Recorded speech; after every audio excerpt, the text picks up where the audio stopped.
بسم الله الحمد لله والصلاة والسلام على رسول الله سبحانك لا علم لنا إلا ما علمتنا إنك أنت العليم الحكيم رب زدنا علما اللهم رب اشرح لي صدري ويسر لي أمري واحلل عقدة من لساني يفقهوا قولي.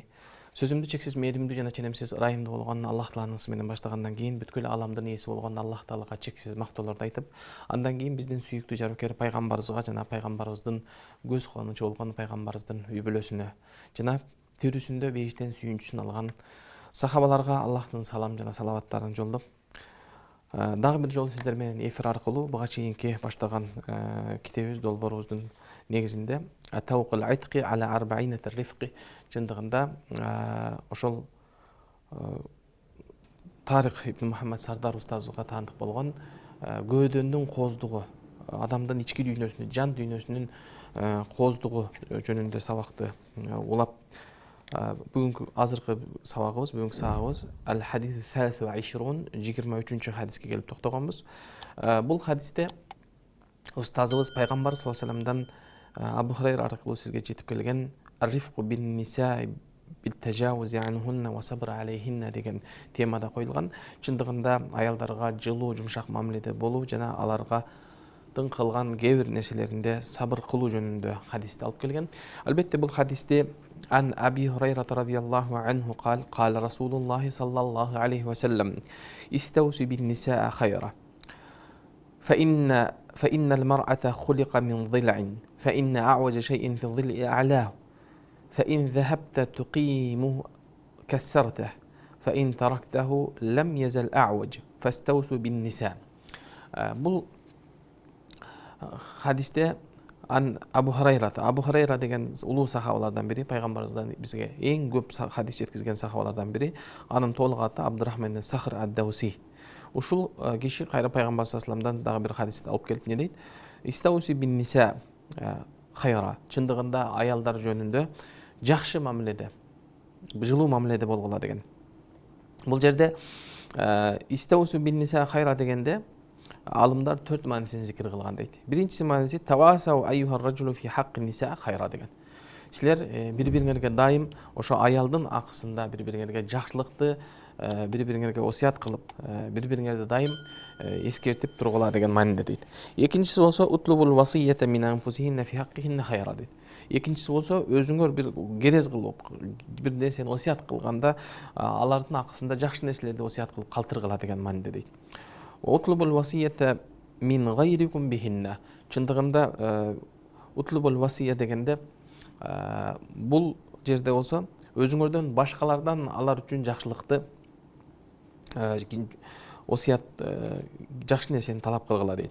Усикум бихинна хайра факбалу васияти фихинна. Ал эми 4-чү мааниси бул пайгамбарыбыз саллаллаху алейхи вассаламдын өзүнүн буйругунда айтылгандай эле усикум бихинна хайра. Мен силерди аялдар жөнүндө жакшы жылуу мамиледе болууну силерге осуят кылам. Факбалу васияти фихинна. Ошол менин үммөтүмө айтылган осуятымды толук кабыл кылгыла деген маани жатат дейт. Чындыгында бул хадистеги айтылган жалпы аял затына фаякунул мураду бин ниса дегенде аял затына жалпы айтылгандыгы менен, бирок бул жердеги максаты заужат, ар бир аял затына эмес, балким бул жерде жубайларга, өзүнүн күйөөсүнүн алдындагы, өзүнүн күйөөсүнө жол турмушка чыккан кандарга тиешелүү деген маани турса, экинчи мааниси фаяумму жамиан ниса байтихи деген. Бүт бардык ошол үйдөгү аял затка тиешелүү бардык нерсени өз ичине кирет. Ал жерде, ал үйдө дегенде өзүнүн жубайы болсун, кызы болсун, келини болсун, айтор аял затына тиешелүү бардык нерсе өз ичине камтыйт дейт. Вассани ауса, демек экинчи мааниси бул тереңирак. Вадаират рифқи вал ашмалу диваят тафарруқ. Чындыгында ошол экинчи мааниси, демек жалпы аял затына адам, эркек адам жылуу мамиледе болуу, жакшы мамиледе кылууну максат кылынган дейт да. Эми бул жерде пайгамбар саллаллаху алейхи ва саллям фа иннал мар'a хулиqa мин дил'a деди. Пайгамбар саллаллаху алейхи ва саллям аял кишини кыяс кылып салыштырып, аял кишини бул кыйшак кабыргадан жаралган деди. Албетте билесиздер, Аллах Таала адам атаны жараткандан кийин Аллах Таала адам атаны тупурактан жараткандыгын кабар берип, андан кийин ага рух киргизген деген кабар берген. Бирок Аллах Таала адам атадан кийин Ава энебизди дагы жаратарда аны дагы тупурактан жаратып ага рух киргизген жок. Тескерисинче Аллах Таала аны адам атанын өзүнүн сол кабыргасынан жараткандыгын кабарын берген. Демек, бул жерде эң бир жашоодогу терең бир маанинин бирөөсү, демек аял затын Аллах Таала анын жанына аны шерик кылып жараткан жок. Анын денесинен алынган бир бөлүк кылып жараткан. Демек, аял заты адамдын бир бөлүгү болуп эсептелет. Ошондуктан ар бир адам, ар бир эркек киши жанындагы аял кишини бул менин бир бөлүгүм деп кабыл ала турган. Анын жубайы, анын Аллах Таала тарабынан берилген бир белек экендигин кабыл алуу дейт. Мына ошондуктан дагы Аллах Таала өзүнүн сөзү болгон Кур'ан-ы Каримде эмне дейт? Wa min ayatihi an khalaqa lakum min anfusikum azwajan litaskunu ilayha wa ja'ala baynakum mawaddatan wa rahma. Inna fi zalika laayatin liqaumin yatafakkarun деген. Аллах Тааланын ачык айкын аят белгилеринен силердин өзүңөрдөн, өз нафсыңардан силерге бир жуп кылып жаратты. Эмне үчүн десе, litaskunu ilayha. Ага бейпилдик табыштыгыңар үчүн. Ал жашоодогу бир бактылуулукту сезип жашаш үчүн деп айтат. وَجَعَلَ بَيْنَكُمْ مَوَدَّةً وَرَحْمَةً. Жана Аллах Таала тарабынан аял менен эркектин ортосунда мавадда, бул махаббаттан дагы терең болгон, жогору болгон мавадда тартуулап, ва рахма жана райым, мээрим Аллах Таала тарабынан кылынган деп айтат. Демек, аял менен эркектин ортосундагы бул ак некеден кийинки бири-бирине болгон урматсы, бири-бирине болгон анын мухаббаты, бири-бирине болгон анын мээрими бул Аллах Таала тарабынан берилген белек, аманат нерсе экендигин Аллах Таала ушундай баса белгилеп айткан. Демек, пайгамбар саллаллаху алейхи вассалам бул хадисте эмнени түшүндүргүсү келди? Аял затынын табиятын эркектерге тааныткысы келген. Мына ошондуктан дагы fa inna a'waj shay'in fi dhilli a'lahu деди. Ошол кабырганын эң кыйшак тарабы анын эң жогору тарабы деди. Fa idha dhahabta tuqimu kassarta деди. Эми пайгамбар саллаллаху алейхи вассалам айтып атат, эгерде сен ошол кыйшык кабырганы түздөйм десең, касартаху деди, аны сындырып аласың деди. Fa in taraktаху lam yazal a'waj. Эгер аны таштап салсаң, анда ал кыйшак бойдон калып калат деп айтты. Эми бул жерде пайгамбар саллаллаху алейхи вассаламдын айта турган максаты аны аялдын табиятына жараша мамиле кылууда түшүндүрүүдө. Табиятына жараша мамиле кылуу, табиятына жараша аны жашоодо аял менен жашоону пайгамбар саллаллаху алейхи вассалам ушул нерсени үйрөткүсү келди. Мына ошондуктан аны толук эркек өзүнүн табиятындай кылып түздөп, эркек өзүнүн табиятындай кылып аны менен мамиле кылуу аны сындырууга алып келет деди. Бирок ошол эле учурда fa in taraktаху, ага сен мисалы жакшы бир сөз сүйлөбөсөң, жылуу мамиле кылбасаң, туура тарбия бербесең, анда аны кыйшак бойдон калтырган болосуң деди. Фастаусу бин ниса, демек аялдарга силер жакшы осуят кылгыла, жакшы жылуу мамиледе айт болгула деген пайгамбар саллаллаху алейхи вассаламдын осуяты экен. Демек, караңыздар, Аллах Таала адам атабызга эң алгач ошол аба энени жаратканда эле, демек анын жинси, демек анын жаралыш өзүнүн табиятында ал кыйшак нерседен жаралгандыгы. Таба лаха фи хилкатихинна. Андан кийин аба энебизден кийинки бүт бардык келген аял заттын бардыгы, демек ошол аба энебиздин табиятында кыйшактан жаралган дейт. Анна хадал и'ужаж бaqin fi jibilliyatihinna. Мына ошондуктан анын бардык табияты ошол аба энебиздин кандай жаралган ошол бойдон кала берет дейт. Ла тастaqimu лакал мар'ату ала халикатин вахида. Ошондуктан дагы пайгамбар саллаллаху алейхи вассалам аялдардын табиятынын бардыгын ошол Аллах Таала жараткан нерседен ла тастaqim лак, аял киши ошол бойдон кыйшак бойдон калат деген мааниде айткан дейт. Лан тастaqim лака ала тариқатин, же болбосо бардыгы бир сен ойлогондой гана түз болуп калбайт деген максатты айтты дейт. Эми пайгамбар саллаллаху алейхи вассалам бул хадистеги дагы бир маанисинде максатында fa in ista'anta bi quwwatin litastaqim дейт. Сен ага күч колдонуп, күч менен аны түздөйм десең, анда сындырып аласың деген мааниде дейт.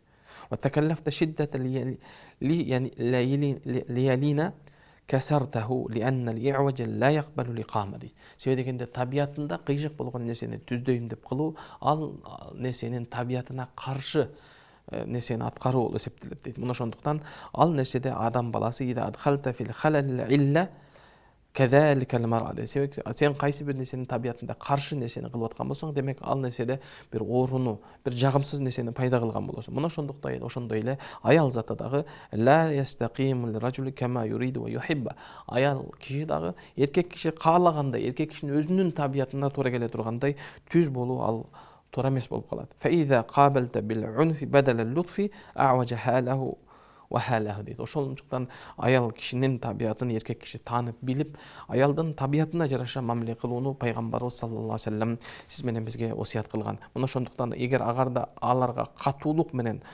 мамиле кылсаң, бадалал al-iwad al-mawadda tahmilu تتحمل وبالها деген. Демек, сен ошол жумшактык менен, бирин-бири ошол ортодо болгон бир мухаббат, сүйүү менен мамиле кылбастан, ага катуулук менен кылуу, демек ал нерсенин бардык аялдын табиятына каршы нерсе болот. Li'anna 'unfahu yufdi ila al-firaq wa anna shiddataha satantahi bit-talaq дейт. Себеби дегенде адам баласы канчалык катуу болгон сайын аялдын табиятына каршы нерсе болот дагы, ал нерсе адамды бөлүнүүгө алып келе турган болсо, аны канчалык андан бир катуу мамилени талап кылуу, катуу мамиледе болуу, wa tantahi bit-talaq, балким ал нерсе аягы барып ажырашуу, талак менен бүтөт дейт.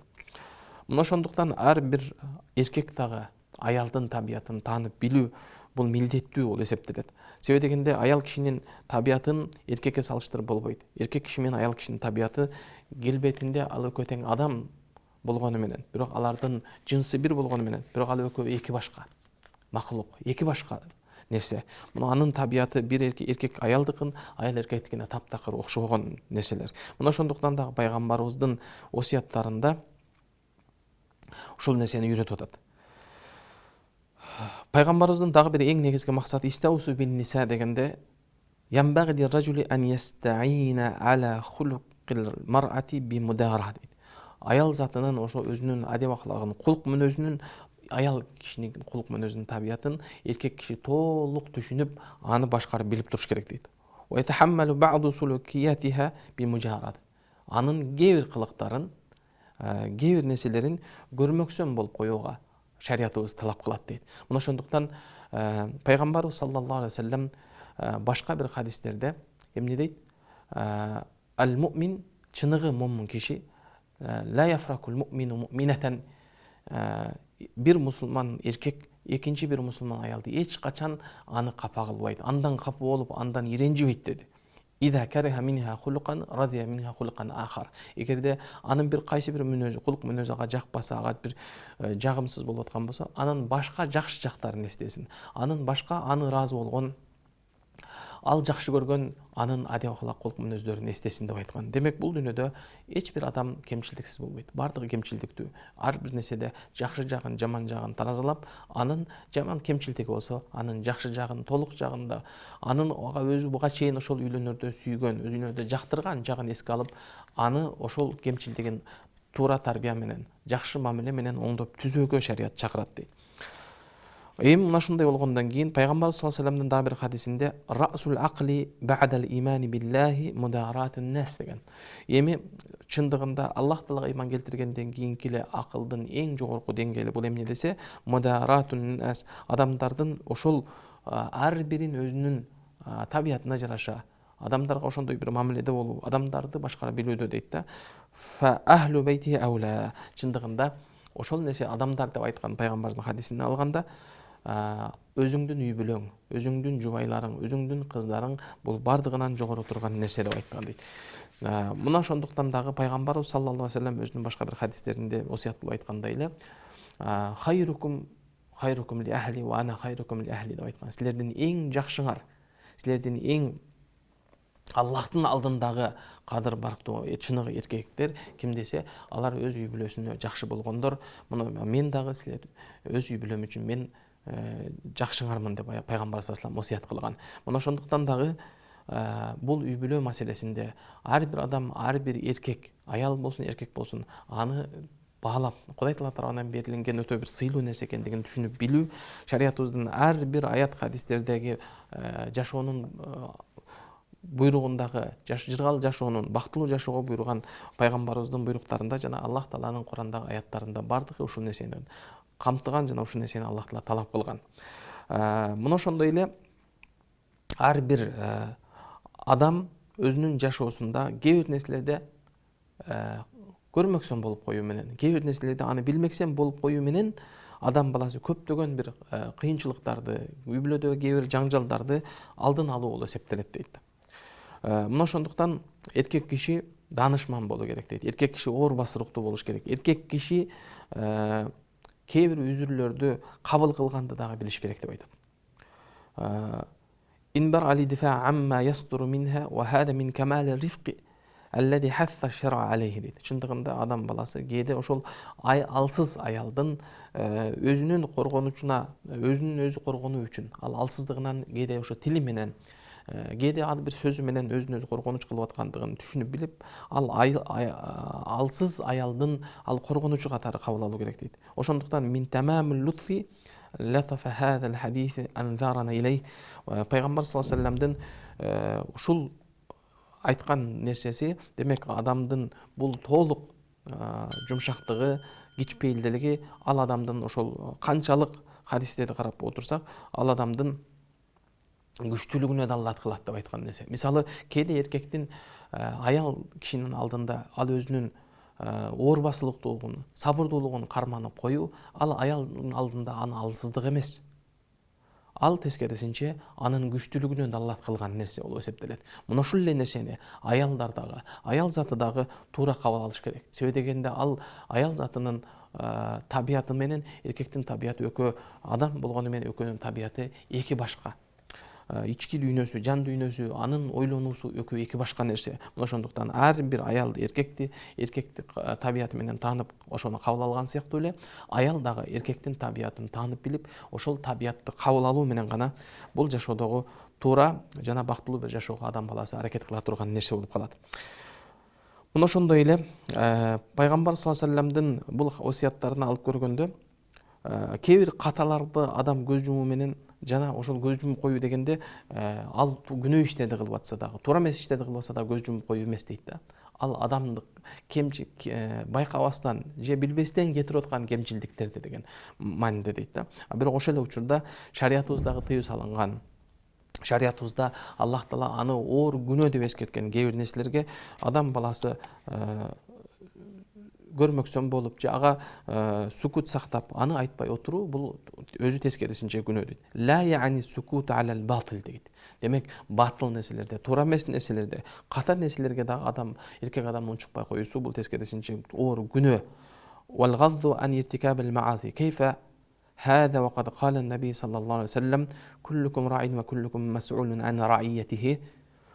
والإمام راع والمسؤول عن رعيته والرجل راع في أهله وهو مسؤول عن رعيته деген. Демек, пайгамбар саллаллаху алейхи вассаламдын бул хадисиндеги силер бардыгыңар жооптуусуңар, жоопкерчиликтүү адамсыңар, жана кол астыңардагы нерселерден силер сөзсүз Аллахтын алдында жоопкерчиликтүү адамсыңар, сураласыңар деди. Эртең Аллахтын алдында сурагы бар деди. Имам өзү ошо имамдык кылган жамааттын астында, ал эми эркек киши болсо өзүнүн үй бүлөсүндө кол астындагылардан Аллахтын алдына барганда сөзсүз түрдө суралат деп айткан.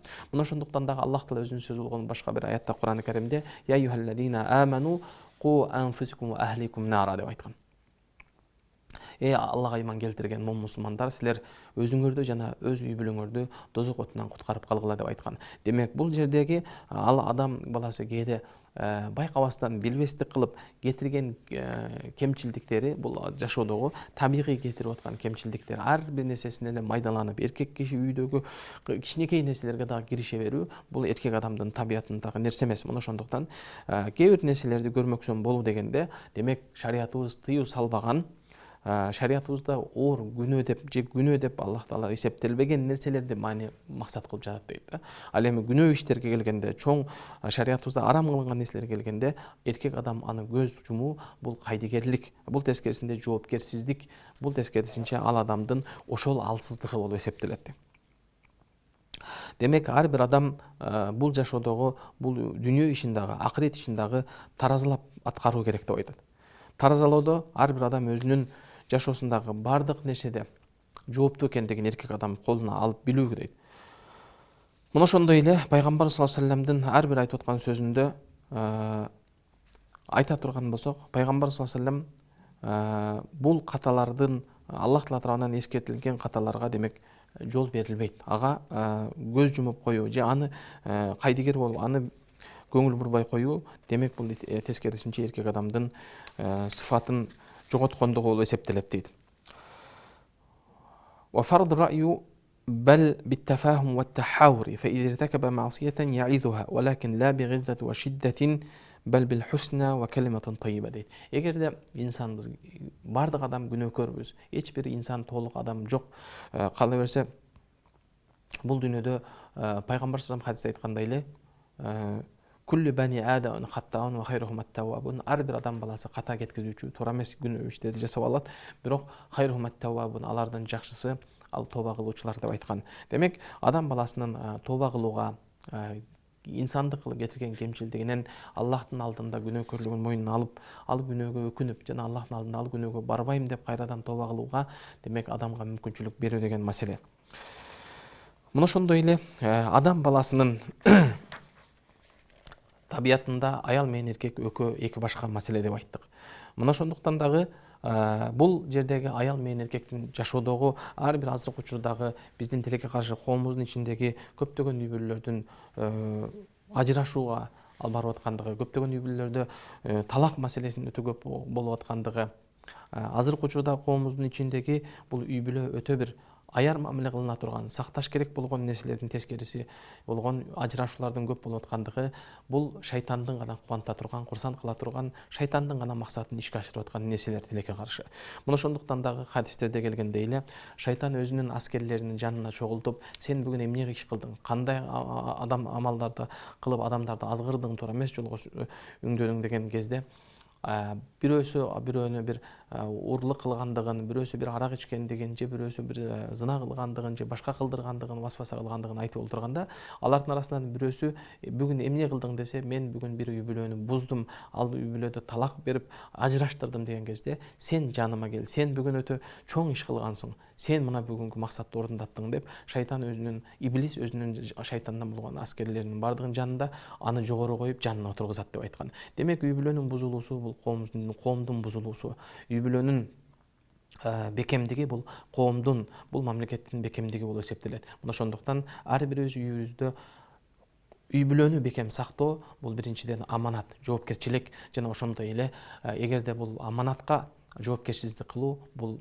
өзү ошол коом үчүн, мамлекет үчүн кылынып аткан кыянаттык болуп эсептелет. Мына ошондуктан дагы шариятыбыздагы айтылган кээ бир нерселерди эске алып отуруп, аял заттын табиятын таануу бул эркек адамдын милдети. Ал адам бойго жетип, акыл эстүү болуп, өзү үйүнө үй-бүлө куруп, же үй-бүлө курууга даярданып жаткан ар бир эркек адам билиш керек болгон аял заттын табиятындагы кээ бир нерселерге адам баласы билиш керек болуп эсептелет. Мисалы карап көрүңүз. Лимадал мар'ату тухину аля заужиха дейт. Аял заты качан эркек өзүнүн күйөөсүнө кыянаттык кылат десе, адама кадриха инда заужиха дейт. Ал өзүнүн күйөөсүнүн алдында анын кадыр баркы жоголуп кеткен кезде аял киши кыянаттыкка барат дейт. Демек, ал үйүндө бааланса, баркталса, ал урматталса, өзүнүн орду бааланса, билинсе, ал аял эч качан өзүнүн үй-бүлөсүнө, өзүнүн күйөөсүнө кыянаттык кылбайт дейт. Демек, эркек адам аял затынын табиятын таанып билип, аны кадырлап, барктап, аны канчалык аны алаканына алса, ал ошончолук анын табиятындагы анын ачылбаган сырлары ачыла турган, үй-бүлөнүн бекемдиги андан дагы бекемделе турган бир жакшылык эшиктери ачылат дейт. Лимада татлубина талак. Ал аял киши качан талакты сурап баштайт десе, лам яжиду ма яхтажу фи мааширатиха дейт. Ал өзүнүн жашоосундагы өзүнө муктаж болгон нерсени таппай калганда талакты сурап баштайт. Демек, ал аял затына ошол үй-бүлөдөгү бир жакшы мамиленин, аял затына бир жылуу сөздүн жоктугунан балким аял башкалардан ошол нерсени күтүп, башкалардан издеп, башкадан үмүт кылуу менен балким аял башкалардан көчөгө чыкканда ага башкалар бир жылуу мамиле кылып аткандыгын, ага бир жумшак сүйлөп аткандыгын, ага адеп ахлак менен кылып аткан мамилени көрүп отуруп, ал өзүнүн күйөөсүнөн ошол нерсени таппагандыктан ал балким талак сурап баруу коркунучу бар дейт. Валимада таиддина ала заужиха дейт. Аял киши качан өзүнүн күйөөсүнө чектен чыгып баштайт дейт. Аял киши өзүнүн кемсинтип баштайт, аял киши өзүнүн күйөөсүн тоготпой баштайт десе, адамул мас'улияти заужиха дейт.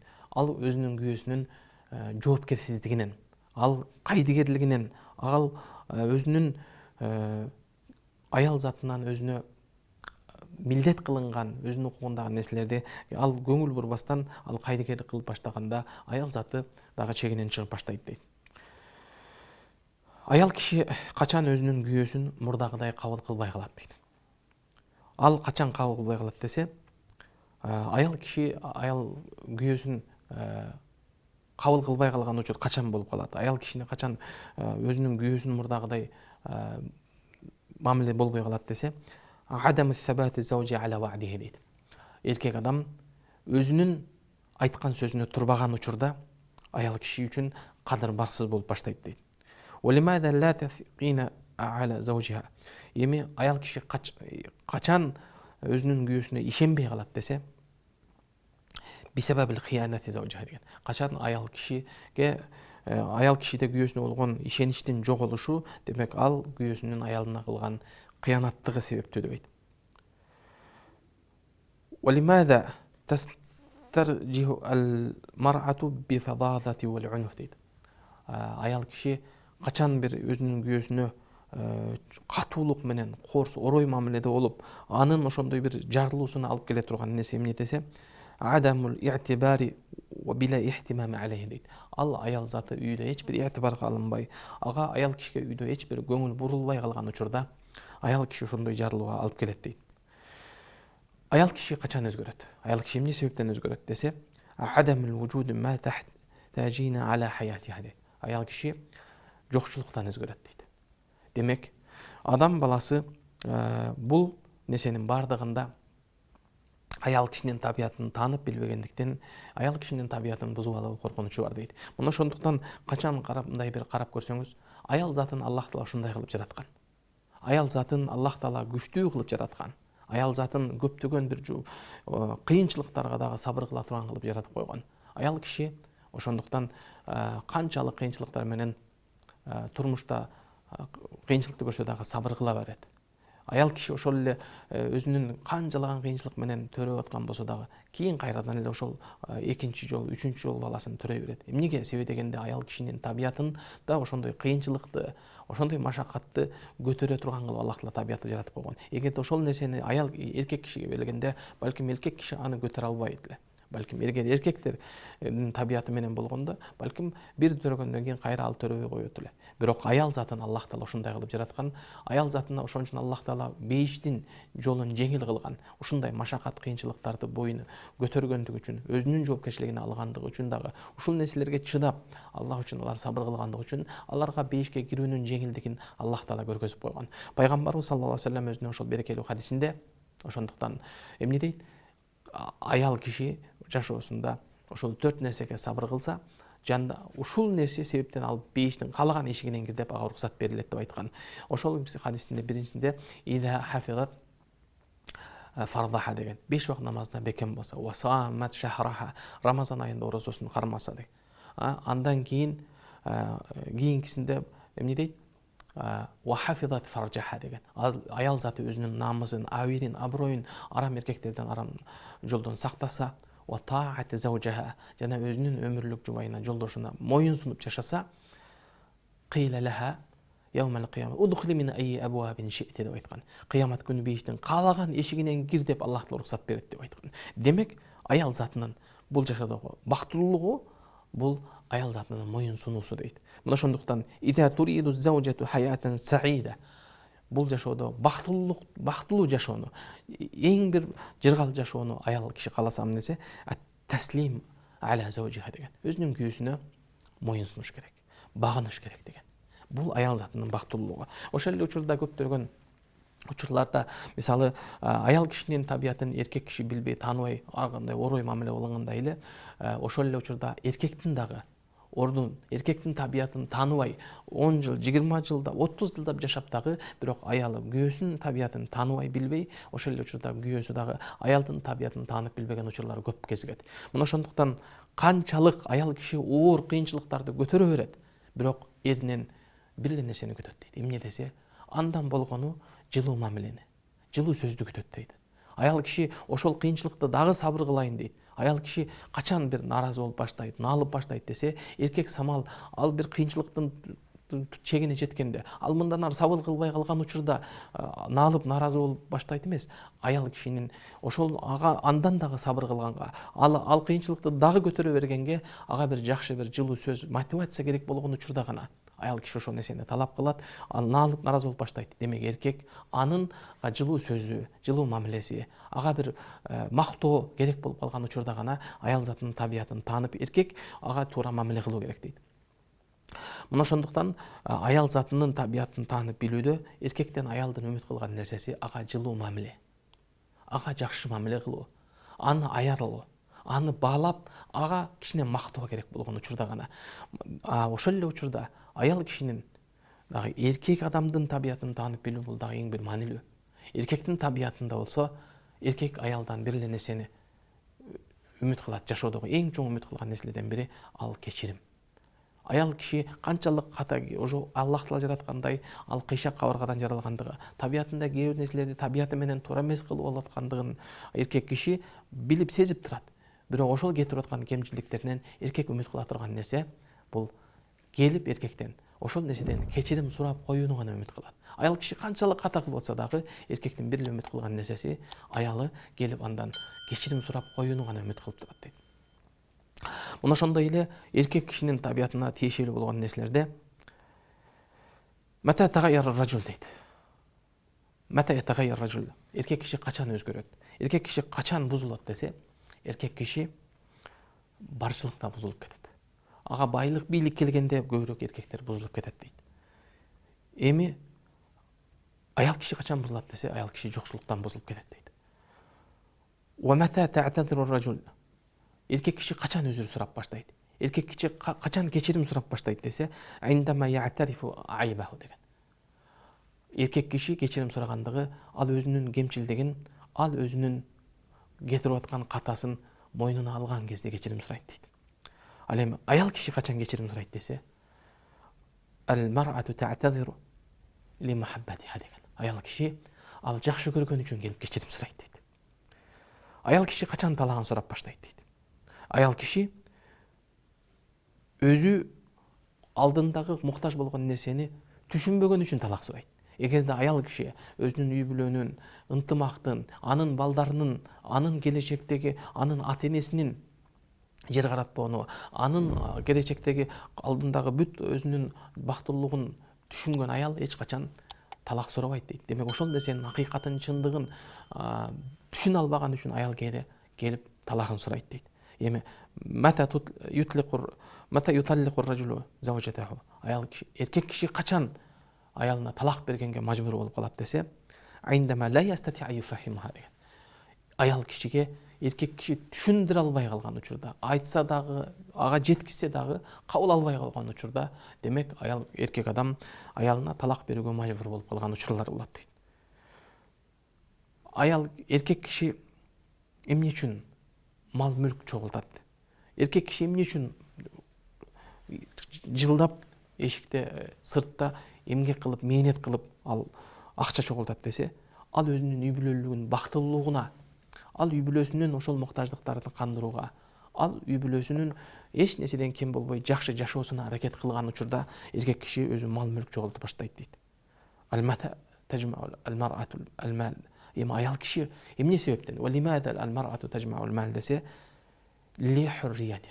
Аял кишинин мал мүлккө чогултуп баштагандыгы, аял кишинин акча таап баштагандыгы, ал өзү эркин жашаш үчүн, ал өзүнүн эч кимге муктаж болбостон, өзүнчө бир эч кимге баш ийип, эч кимге муктаж болбостон өзүнчө жашап кетүү үчүн аял киши акча табат деп айттык. Демек, аял кишилердин ошол шариятыбыздагы сыртка чыкканы, көчөгө чыкканы, аял затынын акча таап аткандыгы, демек шариятыбыз максат кылган үй бүлөнүн бузулуусуна алып келе турган коркунучтуу эшиктердин ачылышына себеп болуп калгандыгы үчүн шариятта Аллах таала аялдын табиятын, назиктигин, анын мээримдүүлүгүн, анын ырайымын эске алып, ал өзү келечек муундун улай турган, аны алтын бешик менен үйүндө нарестесин туура тарбия берип, ак сүтүн берип, ал келечектеги муундун ар бир кемчилдигин толуктап, муунду тарбиялап өстүрүп тура турган жоопкерчилик жүктөлгөн. Ал эми эркектин табияты, эркектин катуулугу, эркектин күчтүүлүгүн Аллах таала эске алып, сырткы иштердин бардыгын, оор нерселердин бардыгын, оор жумуштун бардыгы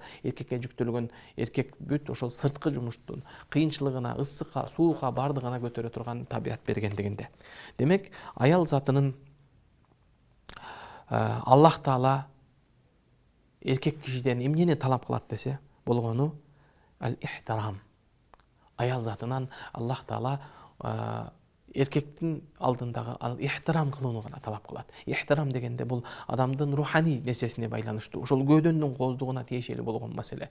Анын ички дүйнөсү, жан дүйнөсүнүн аял кишине ошол сезим менен жашагандыгы үчүн күйөөсүнөн урматты талап кылат. Себеби дегенде качан урмат кылат десе, ал алсыз, бирок ал күчтүү, анын алдында күчтүү зат турганда, эркек турганда, ошол эркек күчтүүлүгүнө карабастан, ал эркектин аялдын алсыздыгын, анын назиктигин, анын мээримин, анын балдарынын энеси экенин эске алып, ага болгон урмат сыйды талап кылат дейт.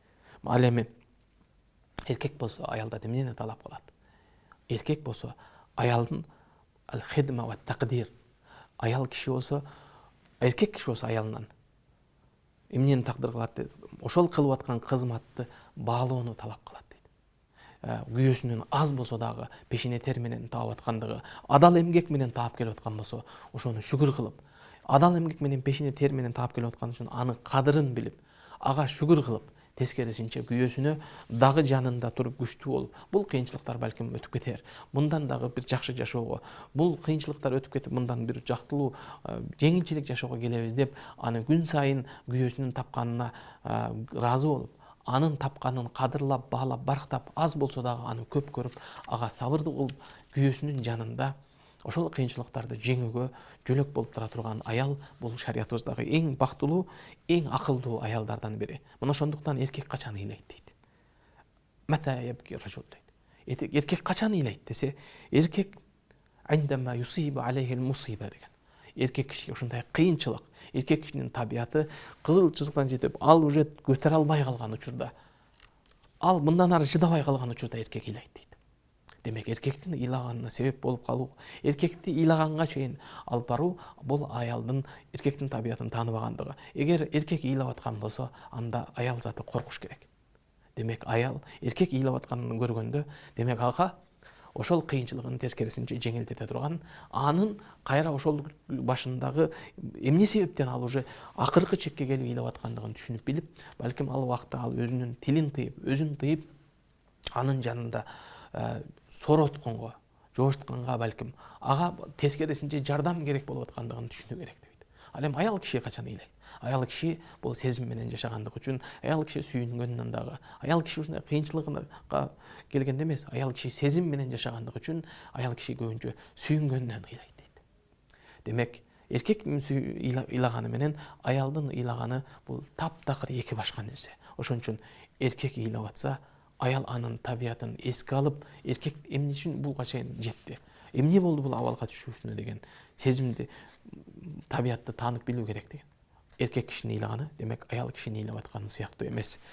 Демек, бул жашоодогу аял менен эркек бул аманатты бекем болуу, ар бир үй бүлөнүн, ар бир жогоруда айткандай, ар бир үй бүлөнүн бактылуулугунун биринчи белгиси. Ар бир үй бүлө эгер бактылуу болсо, бекем болсо, анда биздин коомубуз бекем болот. Эгер коомубуз бекем болсо, анда биздин мамлекетибиз бекем болот. Бул пайгамбар саллаллаху алейхи вассаламдын ошол айткан хадистерден кийин эле устазыбыз өзүнүн адатына көрө акырында бир кысса менен жыйынтыктайт. Билесиздер, бул кыссада кыссату рифқи сайидина Умар ибн Хаттаб би заужатихи би сабри алейха дейт. Билесиздер, Умар разияллаху анхунун кандай адам болгон, экинчи халифа болгон. Умар разияллаху анху бир көчөдөн келсе, шайтан ал көчөдөн баспастан башка көчөгө баскан адам.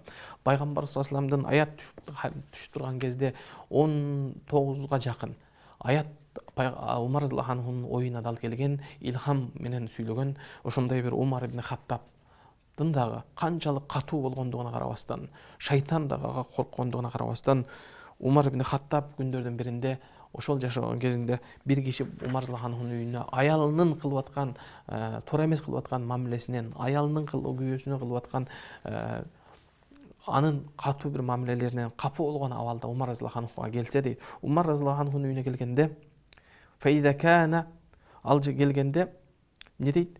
Ва сами'ату заужата каакада дейт. Ол Умар разияллаху анхунун аялы Умар разияллаху анхуга үнүн катуу чыгарып кыйкырып аткандыгын уктум дейт.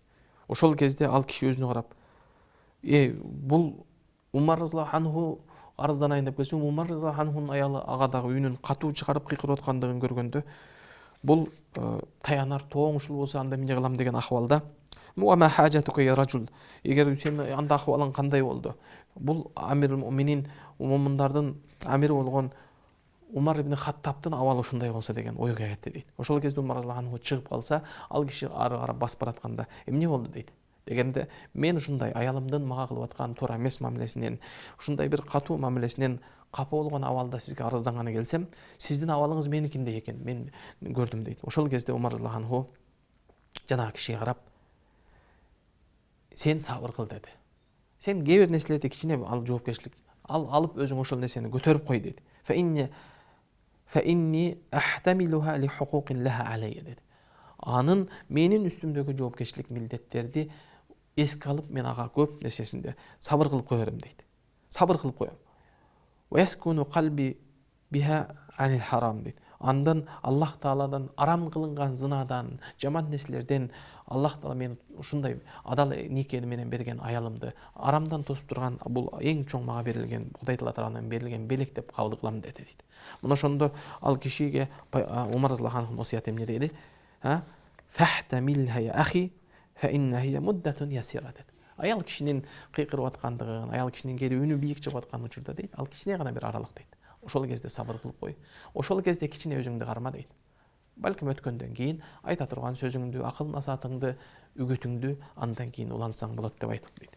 Демек, сиз менен биз бейиштен, тирүүсүндө бейиштен сүйүнчүлөнгөн шайтан ал көчөдө басканда, шайтан ал көчөдөн баскан, корккон, ушундай катуулугуна карабастан аялга болгон жылуу мамилеси, анын жумшактыгы, анын алсыздыгынан, анын абирин же анын бир аброюн түшүрүп койгонго себеп болгон жок. Ошондуктан ар бир эркек табиятында күчтүүлүгүндө, катуулугун менен бирге аялдын назиктигин, анын Аллах берген табиятынын ал эне экендигин, анын мээрими, анын сезими ал Аллах тарабынан берилген аманат экендигин ар бир эркек туура түшүнүп кабыл алуу керек.